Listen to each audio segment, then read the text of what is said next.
Hello and welcome to the RogueLands Ultimate Weapons series. Today we're going to be looking at the Lost Voice. This is a sword. You make it out of the Gadget Saber and an Omega Prism in Mech City. It functions like any other sword in the game, which is that you swing it, as I will in just a second, but it has an added effect. This added effect is basically gauntlet projectiles. It's two sets of two, so you fire out two pairs of projectiles as such. These aim towards your cursor, do half of your tech stat in damage. Again, that's tech divided by 2 damage. But the initial sword swing acts like any other sword would and scales at a 1-to-1 ratio from your strength stat. Now, I haven't got a standardised build for these videos yet, so you have to excuse me. I'd like to make a character exclusively for that. But for now, I'm just running with these stats here. 180 strength, so each sword swing will do 180, and 108 tech, so each little projectile is going to do 54 damage each. So I'm going to go in, as usual. I'm going to try and kill Uragorak on challenge level 1. He has about 2000 HP, so as you can imagine, for doing this, 54 apiece, it takes a little while, but with the other little swing, 180 per is a little bit better. But okay, the sword itself, it's gorgeous. I've got to say that while I'm just clearing out some things and slowly getting to Uragorak himself.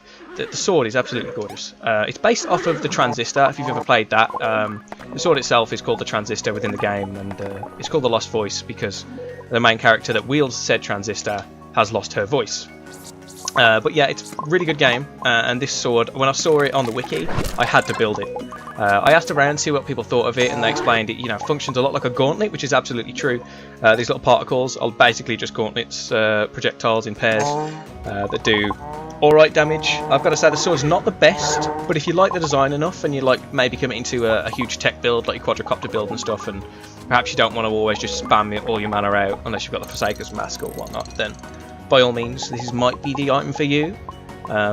It is pretty fun to use because it's got both the elements of the gauntlet and the sword, so you can kind of get a decent amount of reach and still do a decent amount of damage without being able to technically hit enemies with a sword. But yeah, I do like it. I can't say it's the best in terms of strength. Again, the scaling, given that it's half of the tech stat instead of like the full tech stat, although it would be overpowered, is a little bit on the low side. Alright, I should rush through this anyway. I don't want to make too long a video. Where's Uragorak? Come on, buddy. Where'd you go? There he is. Okay, right, just summon him. We'll get him dead. Okay, so, coming this way. Shut up, Lenny. There we go.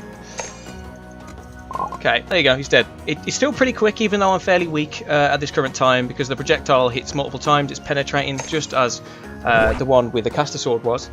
It's a very, very interesting little attack. Works like a gauntlet but doesn't expire on the first hit. Very, very interesting. Very fun to use. I am a fan, actually, but again, scaling is a little bit low. But there you go. That's the Lost Voice. If you're interested in it, obviously go out, get an Omega Saber, get yourself an Omega Saber, a Gadget Saber, and an Omega Prism.